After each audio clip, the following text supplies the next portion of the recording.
Shared a preview of your plan to win this war. And that's exactly. President Joe Biden says the U.S. must strengthen Ukraine's position on the battlefield and announced a new, nearly $8 billion military aid package. I've also directed the Pentagon to allocate all the remaining security assistance funding that has been appropriated for Ukraine, period, by the end of my term, which is January 20. And this will strengthen Ukraine's position in future negotiations.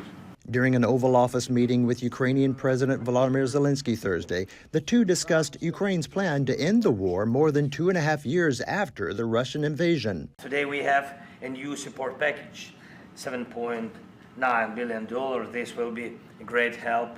And I raised with President Biden the plan of victory. Today we are preparing to discuss the details to strengthen the plan. But Zelenskyy is specifically seeking the U.S. end restrictions on the use of long-range missiles to strike deeper into Russian territory, something the Biden administration has yet to do. Russian President Vladimir Putin warned against any conventional attack supported by a nuclear power, and a Kremlin spokesperson says changes in Russia's nuclear doctrine were made to discourage Western support of Ukrainian military action.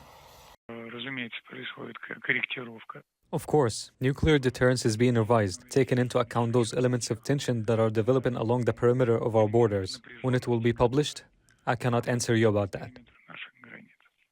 While in Washington, Zelenskyy also met with a bipartisan group of U.S. senators and said he can bring Russia to the negotiating table next year and argued striking deeper into Russian territory could more quickly end the war. But the Pentagon has publicly disagreed with that assessment, saying longer-range weapons would have limited impact and come with far greater risks, even though some members of Congress are also pushing the White House to ease restrictions. We stand with Ukraine now and in the future. But support could dwindle after the U.S. election in November, depending on the balance of power in Congress and who ultimately ends up in the White House.